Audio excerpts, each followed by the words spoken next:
It's that time. Christmas time is here.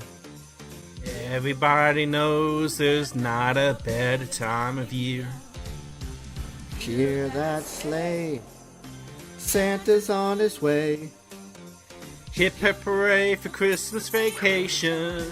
Hello everybody and welcome to episode 73 of Podcast Period, the internet's stupidest podcast. Yes, we've somehow made it this long. I think this is, 3 Christmases in a row? Something that we've like somehow that. made it. This year is going to be no less disastrous than years previous, so just don't even worry about it. I don't know if the intro that we just did has made it in, because we don't know how it sounds yet. So if you hear us singing in the beginning, then you know it's somehow, beyond all reasonable hope, made it in. It might have sounded halfway decent. It might have just sounded awful. But I won't know until the episode comes out. So anyway, this episode we didn't really have anything crazy, so we decided that we would watch a what's considered a classic Christmas film. We're gonna talk about it. We're also gonna talk about the final 2 episodes of Hawkeye. And then I'm actually really glad we had to delay recording this episode because there was a Doctor Strange teaser trailer that dropped. I don't know if you looked at the doc. Oh. But there was a Doctor Strange Multiverse of Madness teaser trailer that dropped. And there's also another trailer that I wanted to watch that I put in here, The Unbearable Weight of Massive Talent. I saw that. That movie looks like it's going to be hilarious, and I want to get your take on it. All right, so anyway, first things first, we're going to talk about Elf. One of my favorite Christmas movies, and I've come to find out one of David's least favorite Christmas movies, at least according to this latest watching of his. So I'm sorry. We'll see where the divide comes in. But before we do that, we'll do a synopsis real quick. Buddy, played by Will Ferrell, was accidentally transported to the North Pole as a toddler and raised to adulthood among Santa's elves. Unable to shake the feeling that he doesn't fit in, the adult Buddy travels to New York in full elf uniform in search of his real father. As it happens, this is Walter Hobbs, played by James Caan, a cynical businessman. After a DNA test proves this, Walter reluctantly attempts to start a relationship with the childlike Buddy with increasingly chaotic results. So, I guess before I get into why I like this movie, because I have a feeling some of the reasons why I like this movie might be some of the reasons why you don't like it. I want you to tell me why. Just why. Okay. Why, David? So, oh gosh, where do I start? It's not that it's a bad movie, but right. I think you might be right. I think some of the reasons why you might like it might be the same reasons I don't like it. I think I have the same problem you have with Polar Express. As far as my understanding, it was too far off left field. Is that a fair way to put it? I mean, the most of the reason that I don't like Polar Express is the whole Uncanny Valley thing. I can't watch it. I can't. It's too weird to look at. It's one of those attempts at animating real life that did not turn out well at all. So it's not necessarily the storyline so much. It's no. Just you don't like the way the movie looks. No, I hate the way the movie looks. The story itself is fine, if kind of basic, but I don't like watching that movie. Okay. Well, that makes a little bit more sense. Well, then it's not the same reason, because Elf looks good. I mean, it was made in 2003. It's a live-action film. They did a little bit of, claymation at the North Pole, the penguin, the polar bear, I think there was a snowman. It just... The same snowman from Rudolph. Yeah, it's just too far off left field for me. It's like, wow. It's funny at times, but then it's like, this is stupid at other times. And I had the feeling it's stupid way more than I should have for anything to be enjoyable. And I know a lot of people are going to hate me for saying that because a lot of people like this film. Maybe if I was exposed to it at a younger age and maybe learned to like it, I'd have different feelings. But I remember why I've avoided it all these years. Like, I subconsciously knew that I didn't like the film. But I haven't watched it in so long, it's like, well, how do I know? Like, I don't have a recent opinion or experience to base that off of. My foregone conclusion has been verified. There is a reason why I didn't like the film. What parts exactly do you think are stupid? Okay, the whole story... I liked how he decorated the whole Santa's Workshop thing at this not convenience store, but department store. Whatever it's called. Like, starts with a G or something like that. Gimbals. I like that. That was cute. That was funny. And then they go and, like, destroy everything, and he gets, like, fired for no reason, except he had a very good reason, because he assaulted a fake Santa Claus, and, like, I don't know, maybe how did he get fired for no reason, then? Well, he did. He got fired for assaulting the fake Santa Claus, but... Yeah. It's just like, he should have been fired a long time ago. Like, he wasn't even hired. They just random guy just pulled him off the dang floor because he's in a freaking elf suit and he thought he was like a worker or something like that. Like, yeah, he's not even supposed to be here. So he didn't get fired. He was never hired. So, like, if anything, they abused child labor laws or something like that. He's 30. What are you talking about? He's 30. Okay, that's another thing. He's 30 with, like, the mental capacity of, like, a 9-year-old. And what's the explanation for that? Okay, yes, he was raised in the North Pole. He doesn't have the mental capacity of a 9-year-old. He has maybe the experiences of a 9-year-old because he was raised by elves. Fair, possibly.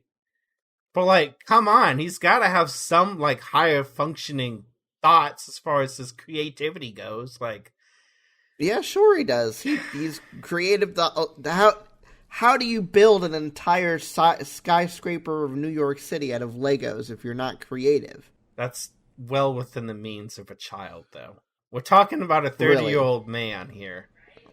Really? You're going to tell me that at 8 or 9 years old you could have built that? Yes! With no instructions, no anything, just pick through the pieces. If he had 30 years of experience, if a child had 30 years of experience, knowledge imparted upon him... They don't. That's the thing. No. Then why doesn't he act older? Dang it! It doesn't make sense. Because he was raised by elves. They couldn't raise him to be older in his thought. There's older elves. His dad. They're all kind of his adoptive dad. His adoptive dad does not act like him in any sort of fashion whatsoever. He acts like a normal person. And innocent. No, you can't convince me otherwise, Ben. I don't know. Listen, I think you just hate Christmas. That's what it is. Oh, don't even. I hate Christmas. Baloney. This is the exact reason why you didn't want to watch the other movie, because you didn't want to be the guy who ends up tanking on everybody else's film. Just happened to be me that didn't like the film this time. I mean, sucks to suck, doesn't it?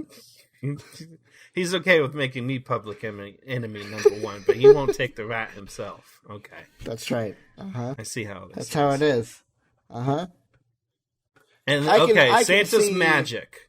What sense did that make? He magically loses... What are you talking about? He's lost... Whatever they called it, but let's call it Santa's magic. They had a term for that. Christmas spirit. Yeah, Christmas spirit. It's gone down, it's dwindled over years. And you're going to tell me that one little sleigh ride through the park that nobody got to see, as far as the whole wide world goes, because that idiotic camera lady couldn't get her act together? Too focused about the show being about her? Talk about being self-centered. She was self-centered. And don't argue with me on that one either. How is that magically refilled in one little sleigh ride? It's a problem that's happened over decades. They say that themselves in the movie. It's not even me saying that. They established that in the movie. He had to build that jetpack or jet turbine engine for the sleigh, 60 years ago or something like that? Right. It's magically filled in one night? Yeah, why not? Because a random group of strangers around the park who hadn't seen anything yet happened to be singing Christmas carols because one brave soul... Oh, that's the other thing. One brave soul that took pity on this poor guy and has a relationship with him? Yeah. Because he's got the creativity of a child? He doesn't have the creativity of a child. He has the creativity of a 30-year-old with the skills of an elf. Who acts like a child? No, he acts like an elf. Who acts like a child? No, he acts like an elf. Who acts like a child? You already said that he had the creativity of a child. I don't know, David. There's a word for that, and we both know what it is, and it's not good. Yeah, innocent. No! Yeah. Him, yes. Her, not so much. Whatever. I can kind of see where you're coming from, but at the same time, there's a point in this movie where you just have to suspend disbelief. And I think the point is when a child gets brought up to the North Pole. Because, I mean, realistically, if you're going to pick this movie apart, that's the first thing you should pick apart. It's a Christmas movie. Oh, yes. About a man a baby who grew up in the North Pole. Abduction. Uh-huh. Yeah. That's another reason not to like this movie. He straight up abducted a baby by mistake, but he didn't take him back or anything like that. No, because he was in an orphanage. Who cares? His parents were dead. His future family cares. He had a much better life in the North Pole. You're going to tell me that he didn't have a much better life in the North Pole than in some rinky-dink orphanage? He probably grew up much less miserable. I will give you that. Exactly. He probably grew up much less miserable. Exactly. I think you're just putting way too much thought into this movie. That's what it is. It's a stupid movie. I'll let you believe what you want to believe. It's a stupid because I know that you just hate Christmas. So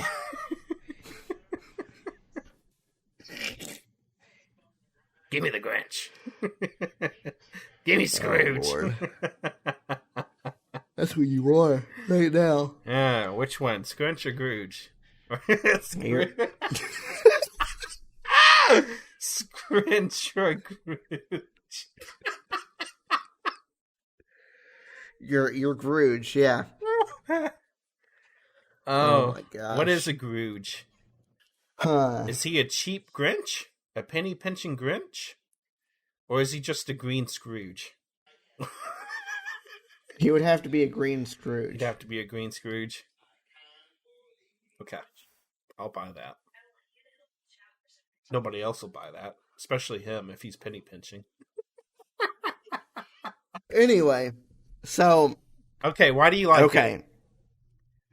I don't know, it's just fun. It's a fun movie. It's, like I said, it's just something that you have to suspend disbelief for, because at the point where you have a baby going to the North Pole, all bets are off. You know? I can kind of get where you're coming from with the whole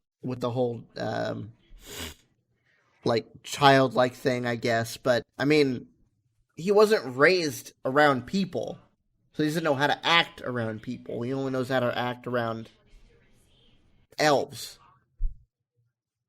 But that, I can see that with the creativity, but he literally throws together a plate of freaking spaghetti and puts syrup on it. And then douses it with, like, candy and sprinkles and other confectionery treats, Pop-Tarts. Yeah, it's the four main food groups, the syrup. You're telling me he was up there for 30 years and they couldn't advance him past a 5-year-old's idea of a good breakfast? That's their idea of a good breakfast. No, it's not. Not all of them are just brain dead stupid. They show that. He literally did nothing right. There's other people up there that popped. They bullied him. That's another thing. They bullied him. It doesn't make sense. Nobody bullied him. What are you talking about? Saying he couldn't do anything right? That's a full of bullying. Him. Well, they didn't say it to his face. They said it behind his back. That's worse. Yeah. Were they wrong? Not talking about if they're right or they're wrong. Okay. You have to admit, there is no logic to this whatsoever.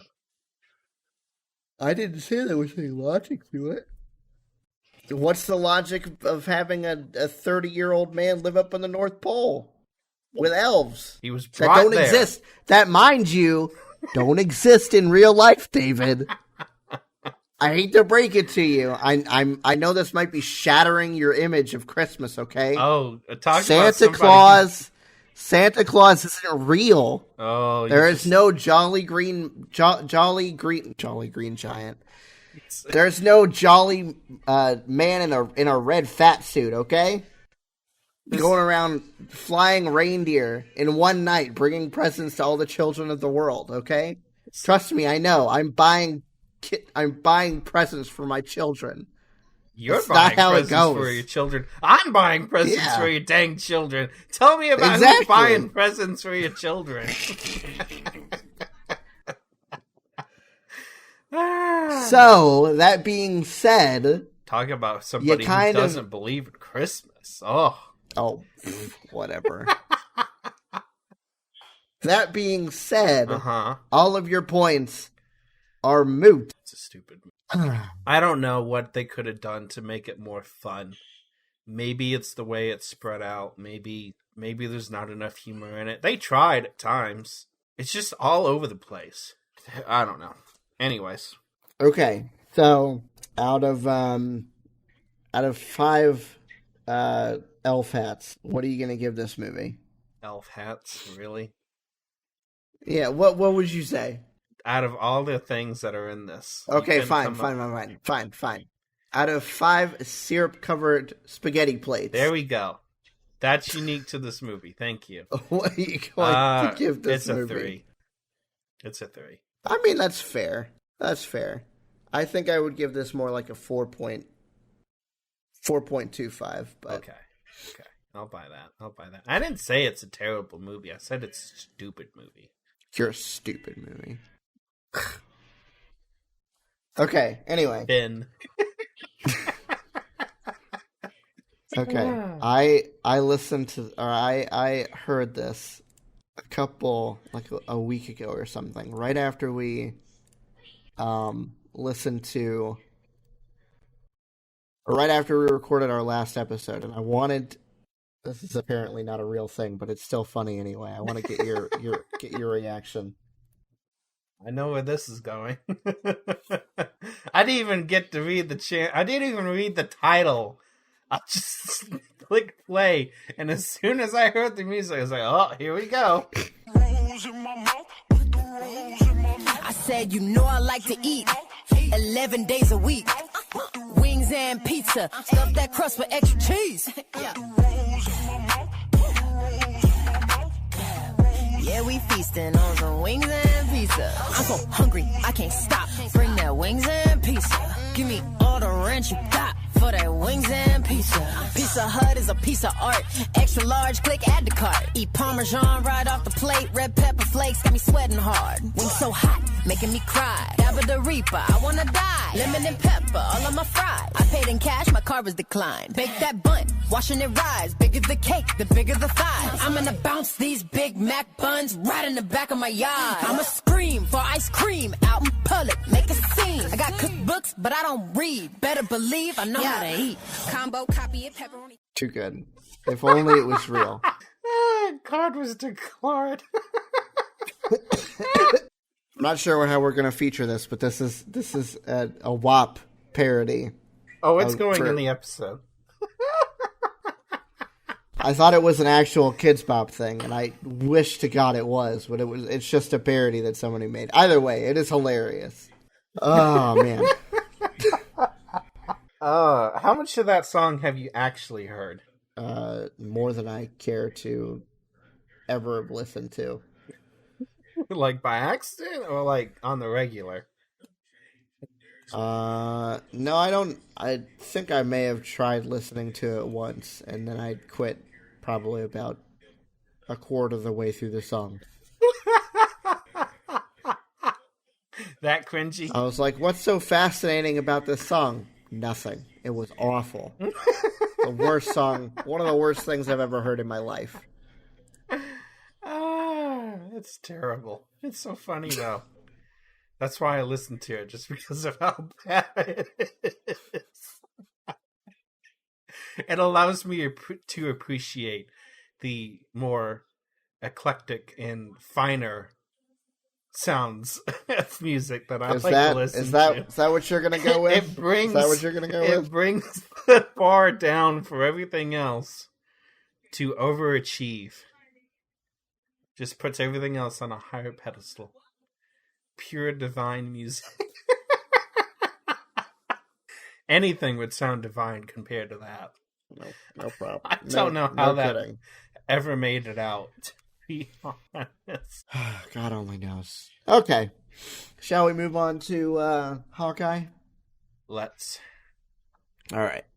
So, as we said before, we are covering the final 2 episodes of Hawkeye. This show was only 6 episodes long, which I think makes it, I think it's the shortest series that they've released so far, right? I want to say that is correct. Because What If was 8. I'm pretty sure Falcon and the Winter Soldier was 7.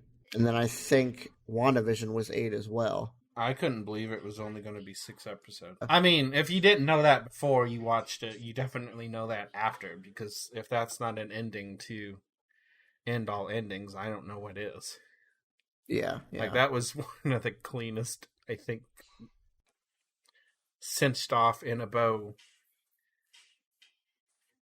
out of all these. Just. Yeah, for real. It wasn't even like an actual after credit scene this time. It was just done. It was like, how refreshing. I don't have to ponder about anything else for the rest of the year. Well, until we go see Spider-Man anyway. I don't have a lot to ponder. We'll have a lot to ponder. Okay.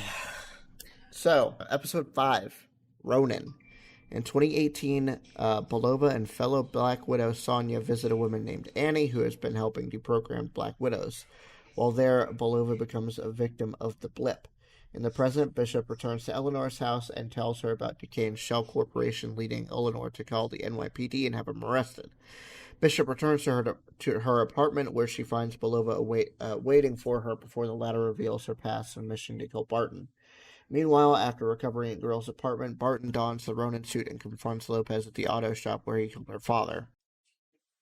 During the fight, he unmasks himself and attempts to convince her to let go of her vendetta and leave his family alone.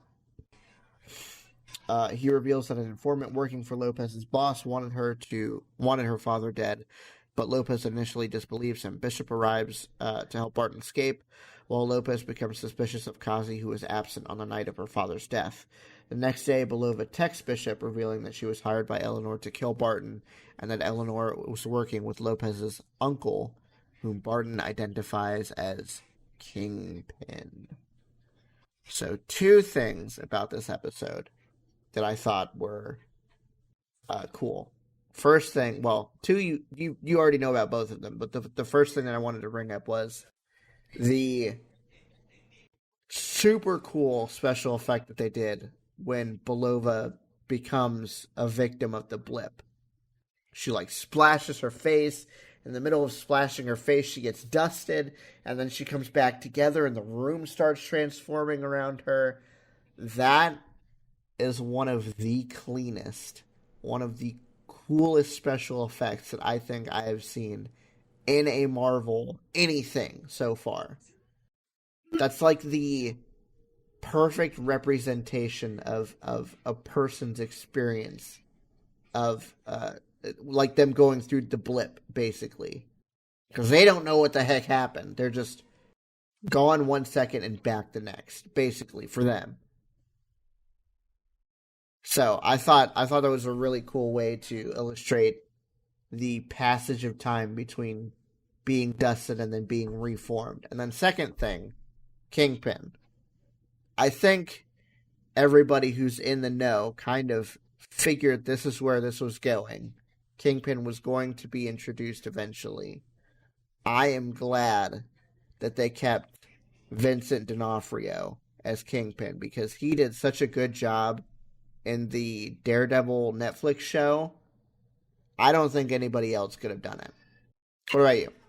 I'm with you. I think that effect was one of the coolest effects and it's so much better than anything else that they could have done. Like, they could have, like, blank screened for a second. They could have panned to her, splashing her face. Like, we had the perspective cameras behind her. We see her face through the mirror. They could have just had the camera from, like, the mirror's perspective looking out and just into this room and, like, maybe black screened it and poof, she's there again. There's so many ways that they could have done it that would have never had done the justice that we got with that. That was perfect, especially the whole room transformation thing. I was like, that is really cool. And that, I think that would be like the most jarring effect. Like, you didn't know what was happening and the room stayed the same. You might not realize what was going on, but just everything in her surroundings being totally different. It's like a psychedelic trip or something like that. You'd be wondering what in the world was in that water. And then, yeah, Kingpin was just, it was kind of led up to for a while as far as somebody is playing a higher figure, a puppet master, so to speak, between these different characters, whether it be Tracksuit Mafia or even, what's her name? Bishop. Not Kate, the mother. Eleanor. You kind of got the feeling something was up with her a couple of times in the series, but then you didn't really know. It's like, okay, something's not right, but didn't realize how highly connected she was with this. And the fact that, well, this is the next episode, so I guess I can't say it yet. Who she was involved with in far as getting axed. Mm-hmm. So yeah, it was a good one. I liked it a lot. So I don't think there was anything else crazy about this episode. The synopsis basically covered everything else. I think that was the biggest two moments out of this episode. So, what would you give this episode out of 5? Had we just... I'm really glad we didn't have a chance to record sooner, because that meant we got to get this episode in, or the last episode in. I feel like that this episode would have been a little lower had I had to stew and wait. I'm not sure. I feel like having the conclusion as fast as we did gives you the opportunity to elevate this particular episode a little bit more. But it's hard to say. Yeah. I almost feel like it would have been lower had I not gotten a resolution so fast. Like, if I had to formulate this opinion on Monday before seeing the final episode, like we planned on doing, I don't know if it would have been any higher than like a 3.75. Which is bad compared to some of the other episode ratings that we've given. I think the lowest I gave was like a 3.5 or a 3.75, and that was like 3 or 4, where there wasn't a lot of action, and it's like, oh, okay. Yeah. This one being as it was, I feel like belongs at like a 4.25. But I feel like waiting would have brought it down. So I'm glad we didn't have to. Yeah. This is like a 4. I'm with you. I think I would go for a 4.25 on this one too. This is a good episode. That's fair. But it's definitely elevated by the finale. By the finale, exactly. Okay, so speaking of the finale, episode 6. So this is Christmas. As Eleanor meets with Kingpin to break off their partnership, Barton and Bishop watch a recording of them and learn that Eleanor killed Armand and framed Duquesne. On Christmas Eve, Barton and Bishop attend Eleanor's holiday party, where Bishop confronts her mother and learns her father owed money to Kingpin, leading to Eleanor working with him. Kazi attempts to assassinate Eleanor on Kingpin's orders, but targets Barton instead. Barton enlists help from Grills, the LARPers, and Duquesne to evacuate the party before rejoining Bishop to defeat the Tracksuit Mafia. After Lopez kills Kazi, Bishop attempts to look for Eleanor while Barton is confronted by Belova, who demands the truth of Natasha Romanoff's death.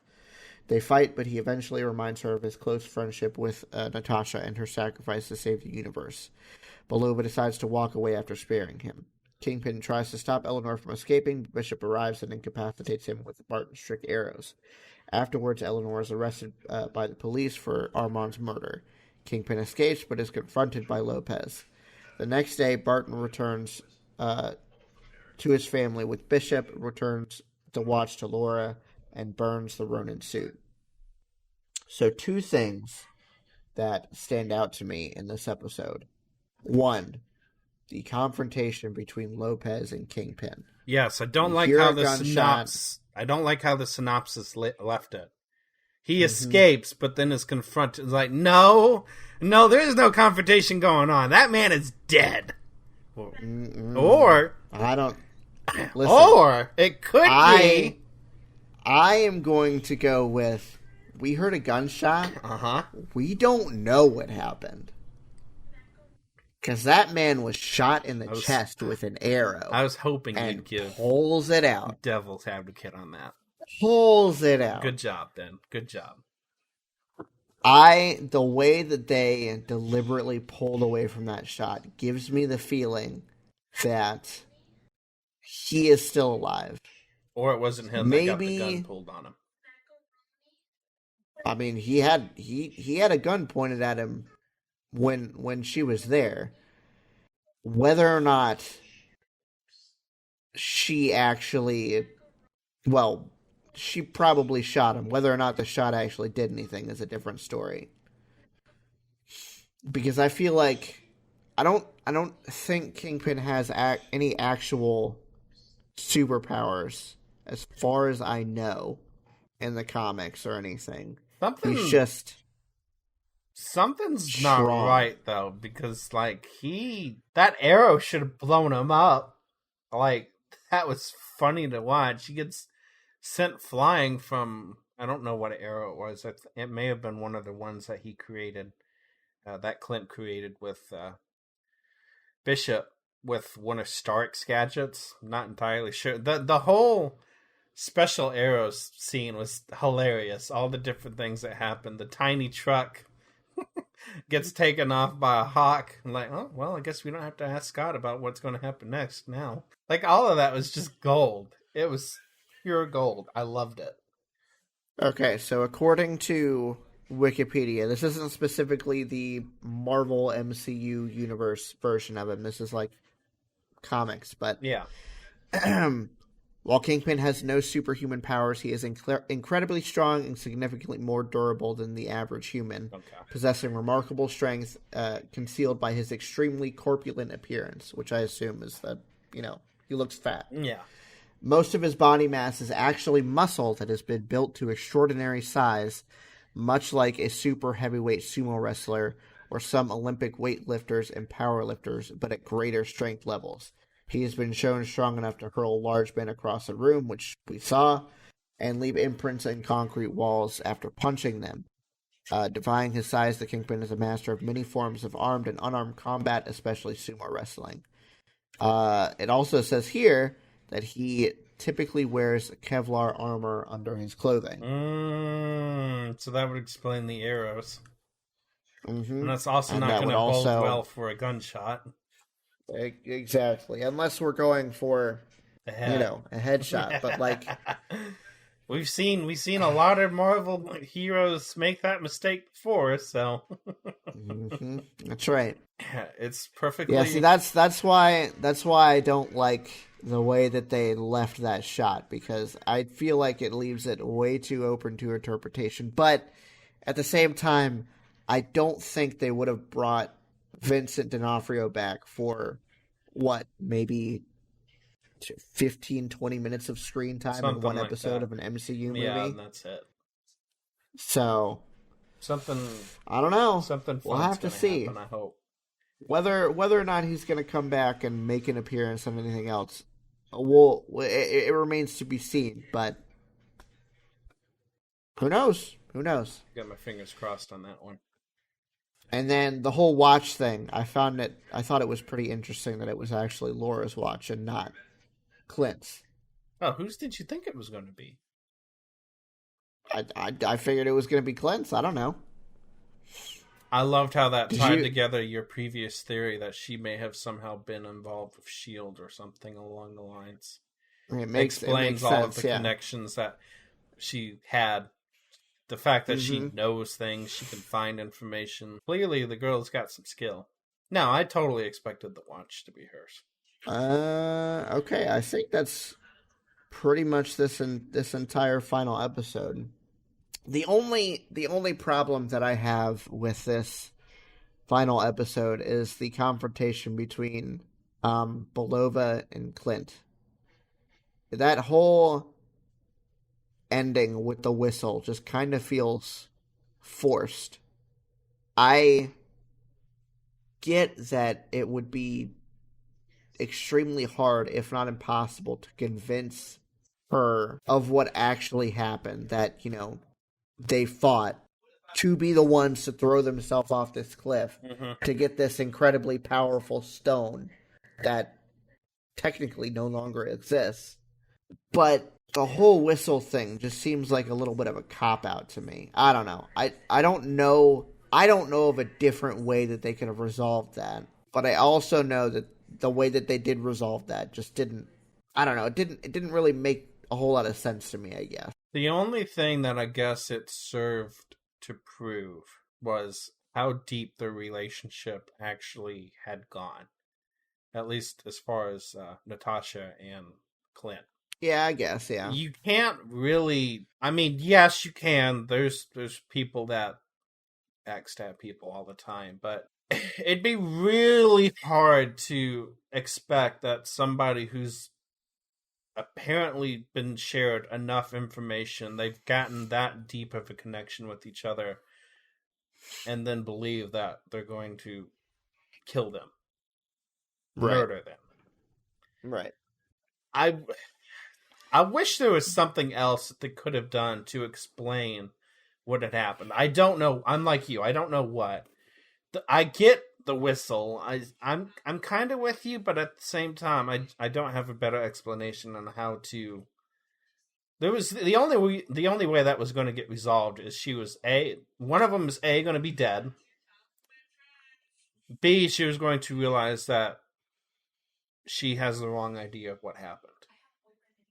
They chose B. Right. Via the whistle. And okay, sure. Yeah. Maybe a photo, a memory, something else besides the whistle. A heart-to-heart realization.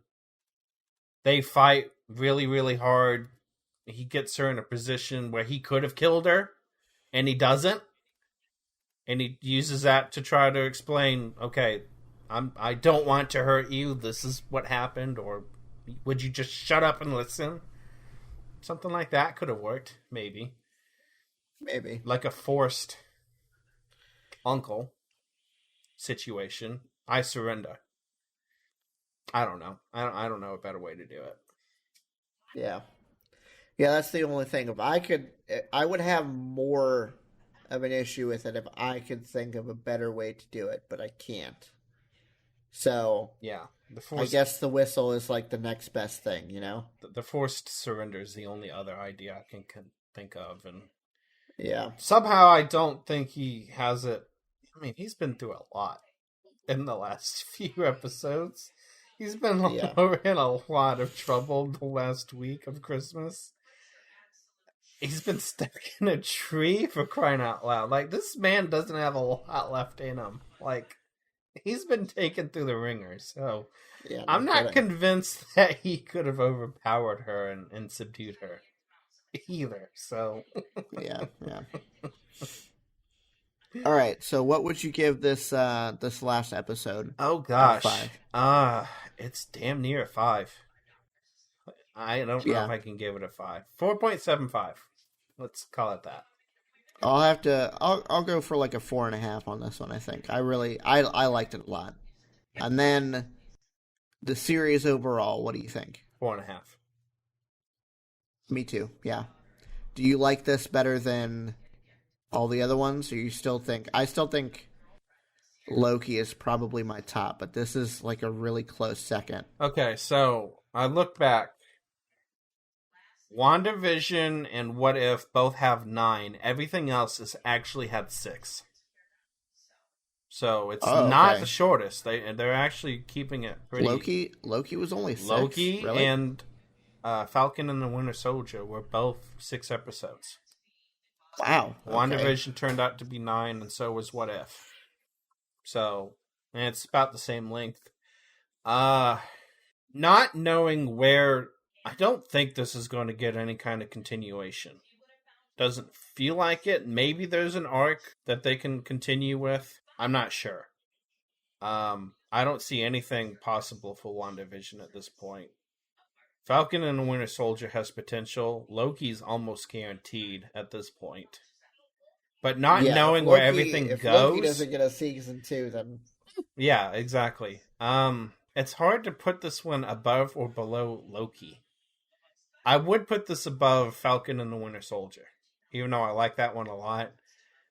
Yeah. I just don't know if I can say that this is 2 or 1.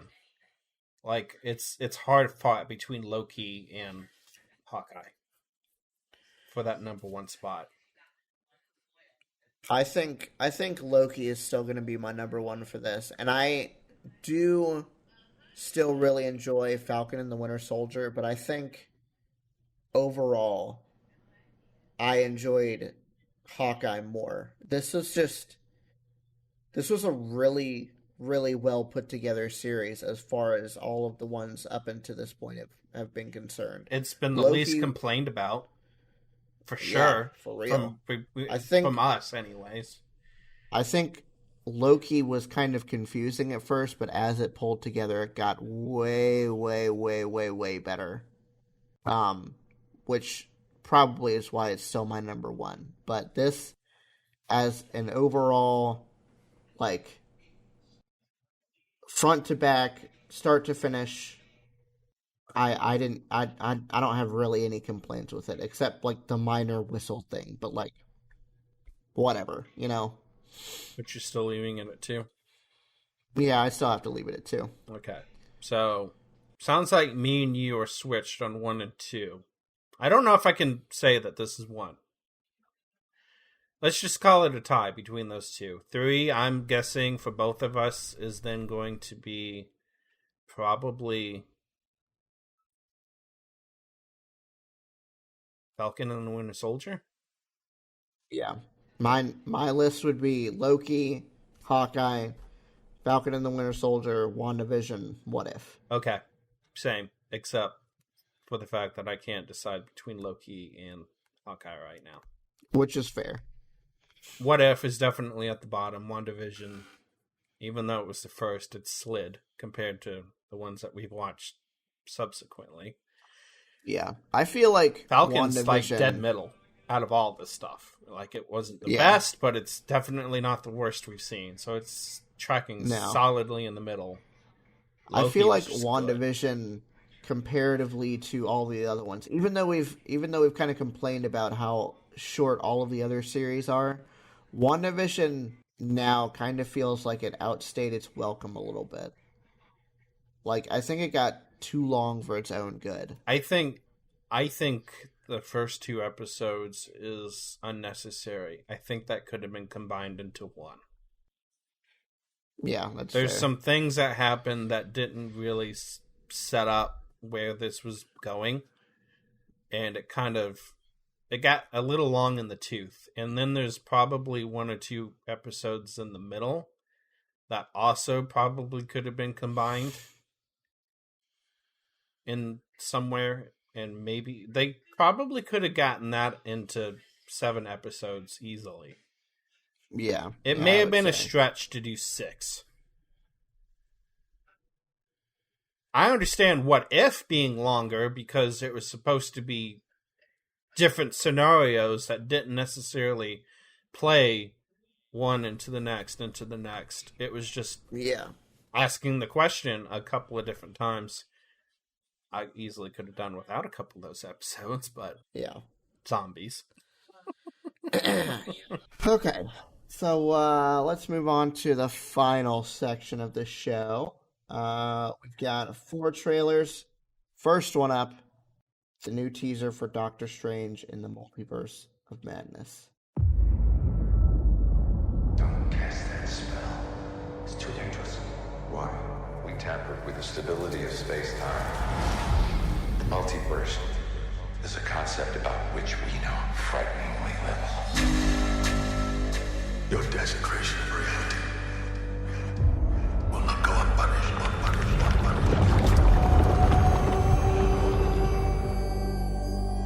It was the only way.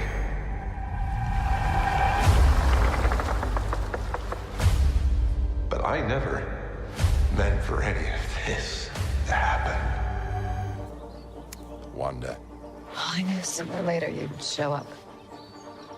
I made mistakes, and people were hurt.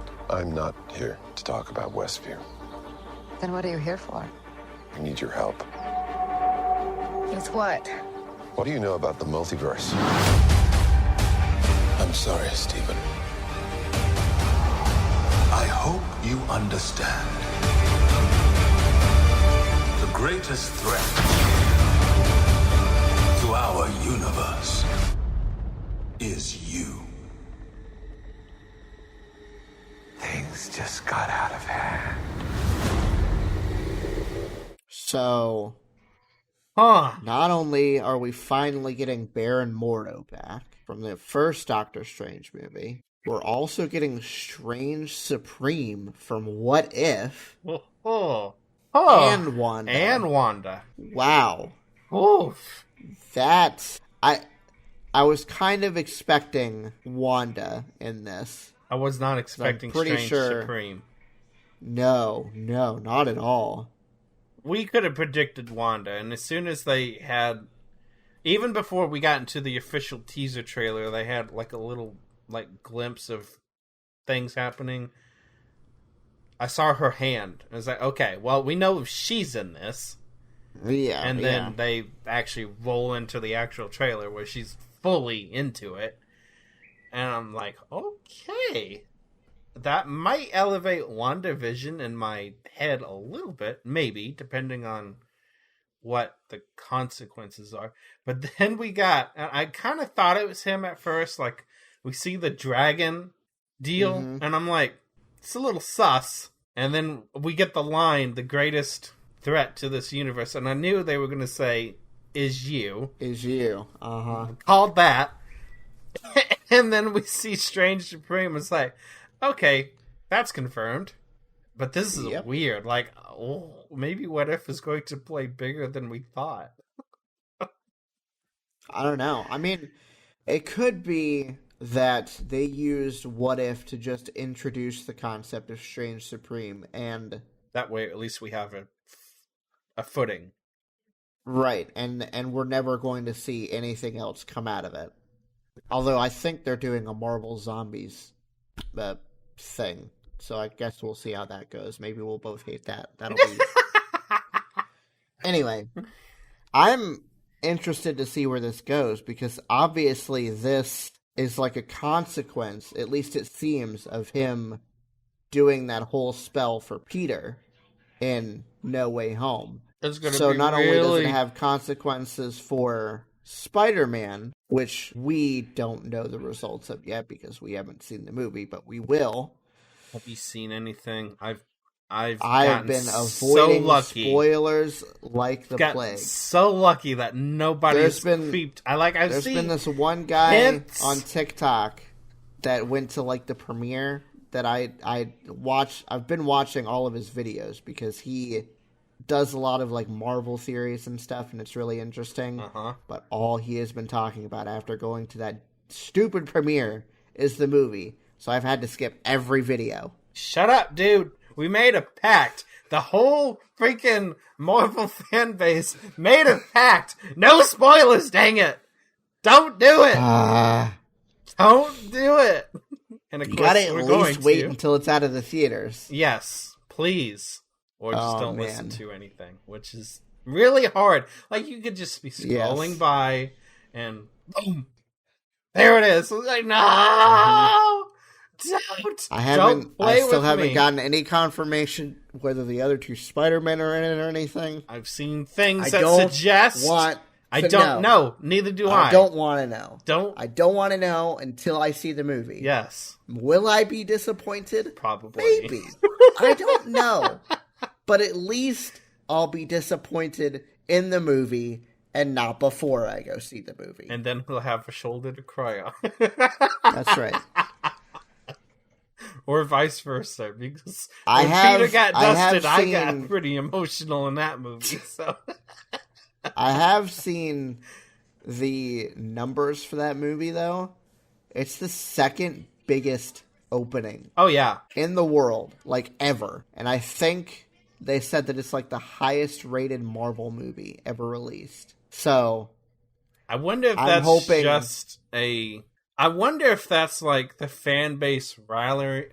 God. Let's see Rotten Tomatoes. Hold on. Rotten Tomatoes. Oh, Spider-Man No Way Home. Here we go. Spoilers. 94 critic, 99 audience score. So I think we're good. I was going to say, I wonder if that's the fan base rallying around this movie, because this is like the first big thing. Like, okay, yes, we had Black Widow, but yeah, besides Black Widow, and we had Black Widow. We've had Black Widow, Shang-Chi, and the Eternals so far released in theaters. I think Shang-Chi was the only one that really made a big like splash, but even that compared to this is like nothing. I expect it though, because Shang-Chi is Shang-Chi basically is an origin new film. Yes. Yeah. The Eternals is something, unless you've gone delving into the comics, as far as the MCU is concerned, it does not exist. Or at least until that point. Something else that we gotta watch. I don't expect those to bring Disney Plus in like January or something. Good. We'll have to watch that. Maybe we'll review that as well. I don't expect those to bring in the crowds. Bring in this is Spider-Man. It's the third in the trilogy. It's established that fourth time. Let's see: Civil War, Spider-Man 1 and 2, Infinity War, Endgame. So this is his sixth time on screen. Very well established character at this point. Plus the hype that everybody's hoping the other ones were in it. Mm-hmm. Plus you have Doctor Strange. Yeah. And just the trailers too. It's like, oh god, this looks so good. And all of the already confirmed villains. Mm-hmm. Like Electro and Dr. Octopus, and I think Lizard is in there too. Crazy. It's gonna be crazy. So they gave it enough for a lot of different. It doesn't even have to be MCU fans. Assuming that they're in there, and even if they're not in there, the fact that Doc Ock is in there, that's tying in a previous fan base as well from the original Spider-Man movies from Sony and whatnot. So I'm not surprised one bit. No, it just better live up. That's all I'm saying, at least to us. Yeah. We'll just have to wait and see. I guess if we come out disappointed, then there's just something wrong with us. Yeah, maybe we can complain about it on the podcast, and it'll get us like a bunch of views. People hate on us. Maybe that's what we should do. We'll just pretend to hate it.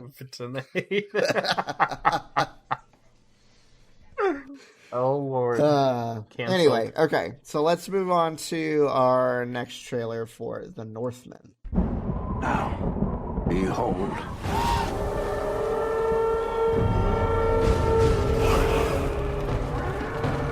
He's here. He's here. Mother! Father is here! The king, milady. The king. Your fate is set and you cannot escape it.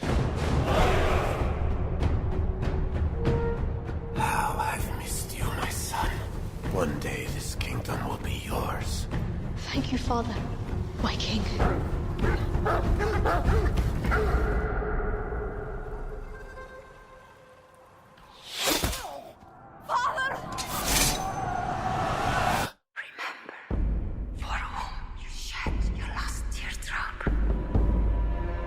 Feel now.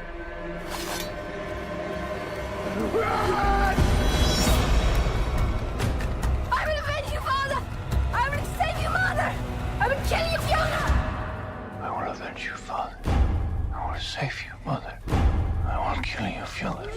I don't know. I guess that looks fine. Doesn't really look like anything spectacular to me. You know what we didn't do? We didn't give our final ratings for the last trailer. I think we know what we're going to do for that one. Let's not even pretend.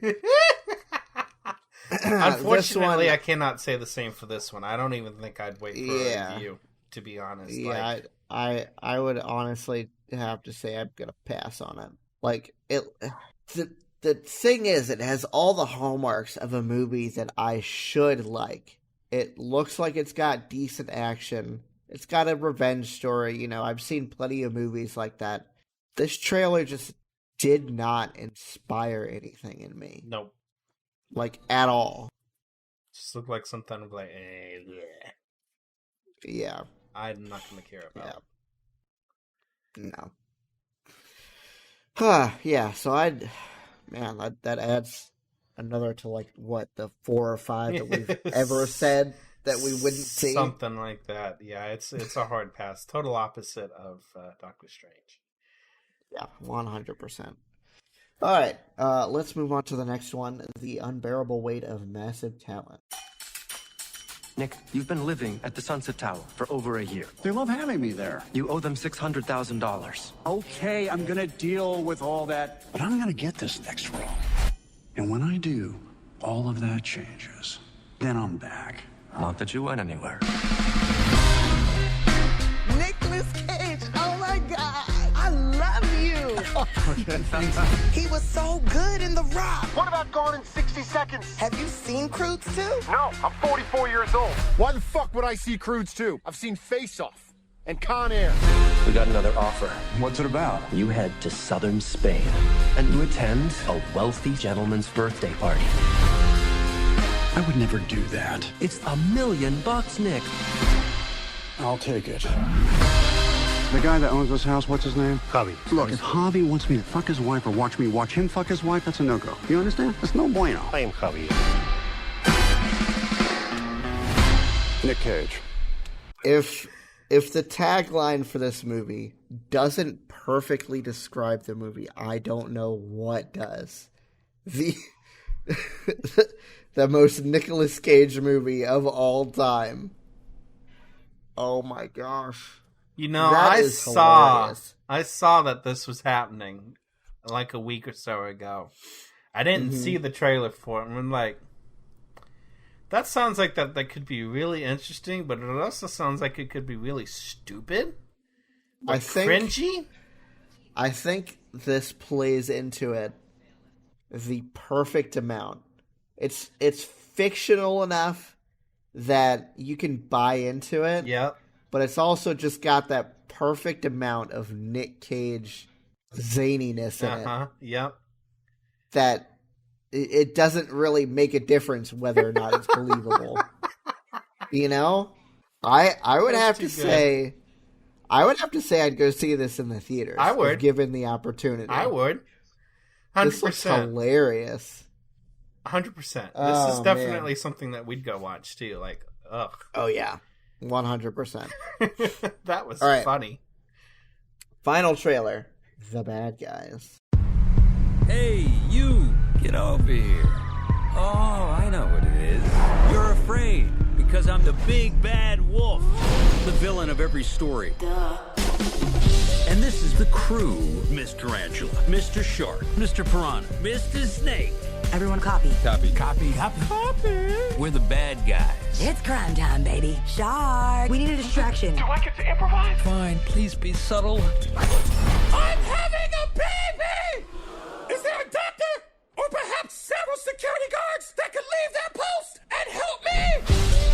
never give them a chance to be anything more than criminals. But these are the cards we've been dealt, so we might as well play them.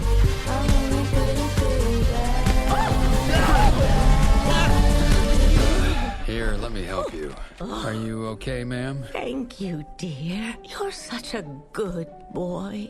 Wait, what? Oh, good, yeah. You ever wonder what it'd be like if the world wasn't scared of us? Never gonna happen. Guys, we're gonna go good. Did you get hit on the head? You villains have an image problem. You need a makeover.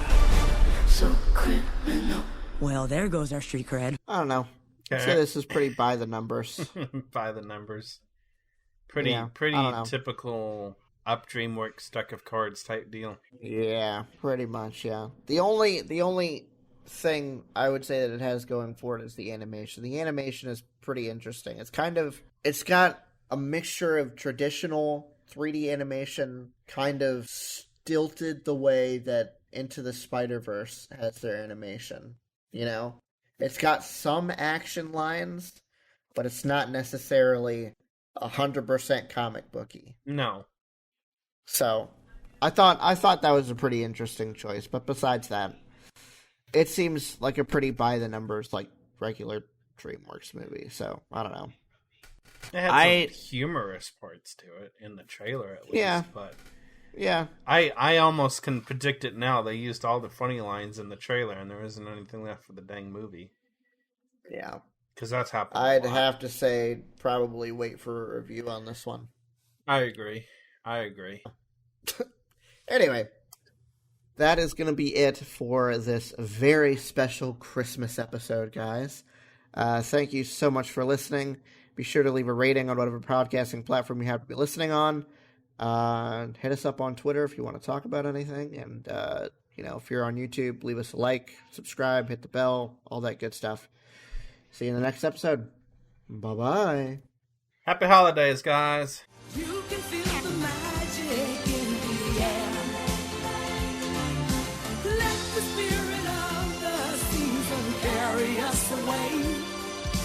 Thanks for listening to this episode of Podcast Period. This episode was hosted and produced by Ben, co-hosted and edited by David. You can contact Ben on Twitter at BenPlaysVidges. That's Ben Plays, VIDYAS. And you can contact David on Twitter at Car6by16. If you'd like to chat with us about any of the topics on this episode, you can hit the show up at Podcast Period on Twitter, or shoot us an email at podcastperiodpodcast@gmail.com. That's all for this episode. We'll see you next time.